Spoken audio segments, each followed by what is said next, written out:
Liverpool, December 27th, 1960. Hundreds of kids in suits and dresses crowd into a dance hall for a Tuesday night jive.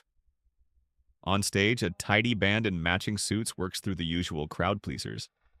Then it's time for the main act.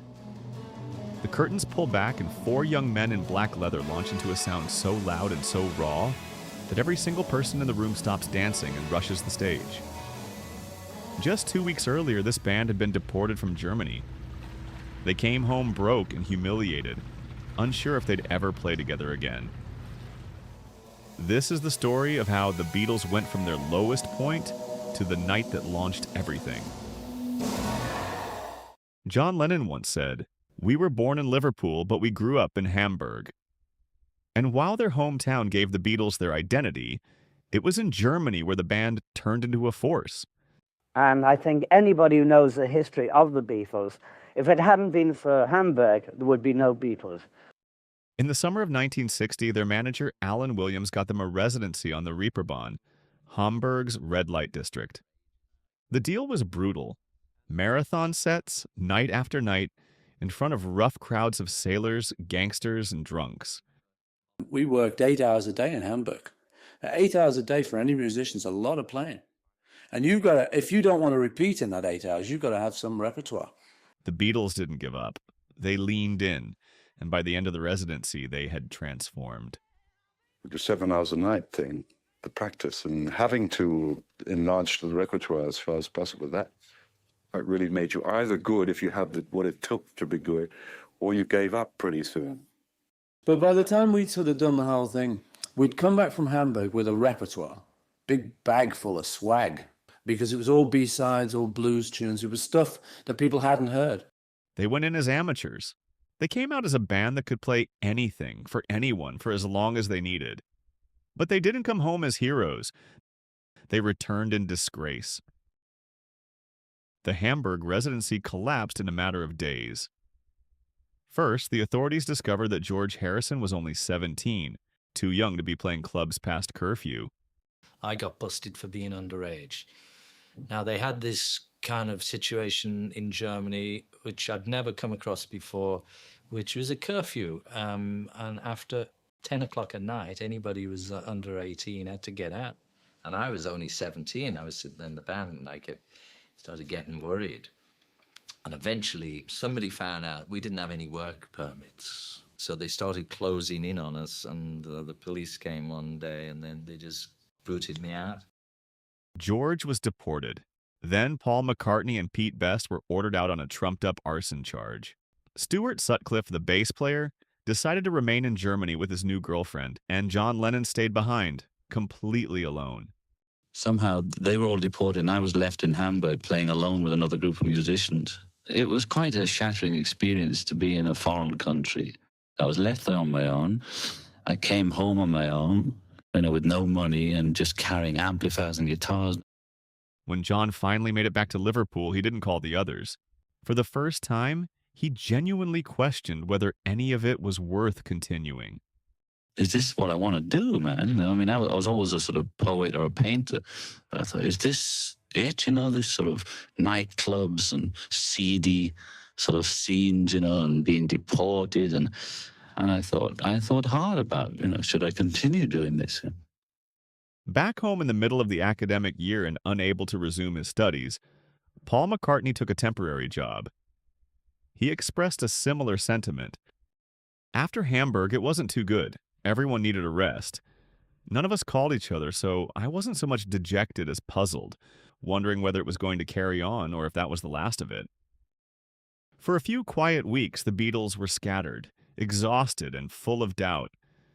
But 1960 was not over yet. The person who got things moving again was, oddly enough, the man who had sent them to Hamburg in the first place. Their manager, Allan Williams. He was having problems of his own. His latest venture, the Top 10 Club, which he'd hoped would become the center of Liverpool's rock scene, had burned down. He'd hired a local DJ named Bob Wooler to run the place, and now he had nothing to offer him. So here were the Beatles back in Liverpool with the Top 10 Club destroyed. And I said to Bob Wooler, I'm sorry, Bob, it's all over as regards employing you. I said, but I've got this fantastic group coming back from Hamburg. And I said to Bob, will you look after the Beatles while I, get out of the mess I'm in?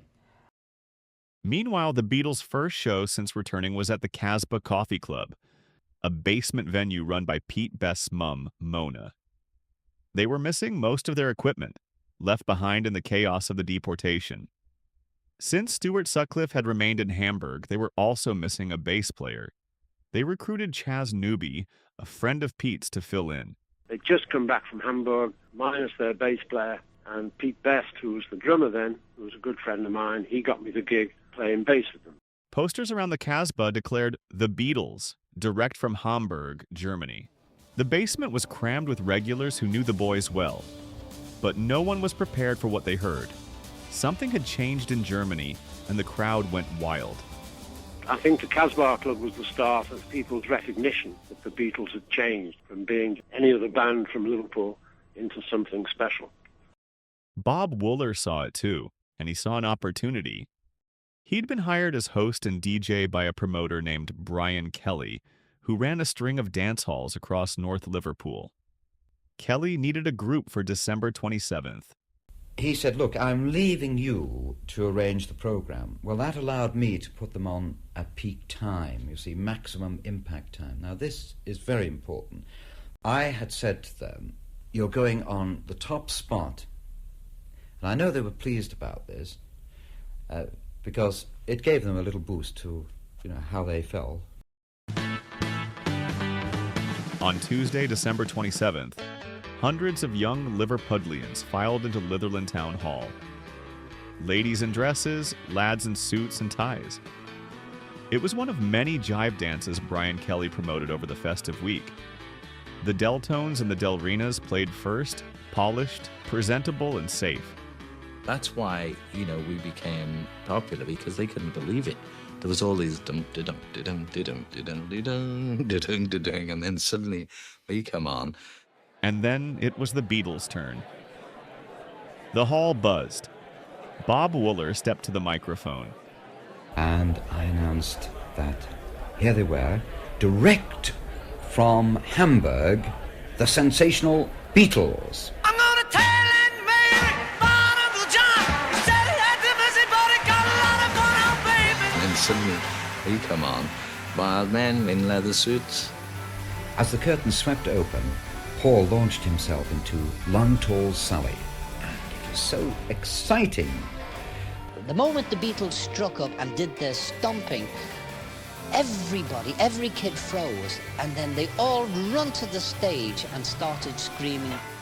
Nothing like this had happened at a Liverpool dance hall before. While every other band on the circuit was doing careful impressions of Cliff Richard and the Shadows, the Beatles appeared as something entirely different. They all thought we were German. We billed us from Hamburg, and they all said, you speak good English. And we looked like 14 Vincents. After that night, every promoter in Liverpool wanted to book them. Immediately after the show, Brian Kelly booked the band for a string of future dates, desperate to lock them down before any other promoter could get to them. The boys who had limped home from Germany, scattered and unsure about the future, had returned as conquerors. They brought a ferocious new sound, a new look, and an attitude that no one in Liverpool had ever seen before. What we generated was fantastic. Well, we played straight rock, and there was nobody to touch us in Britain. Their reputation was made overnight. And from that groundbreaking night at Litherland Town Hall, the Beatles never looked back.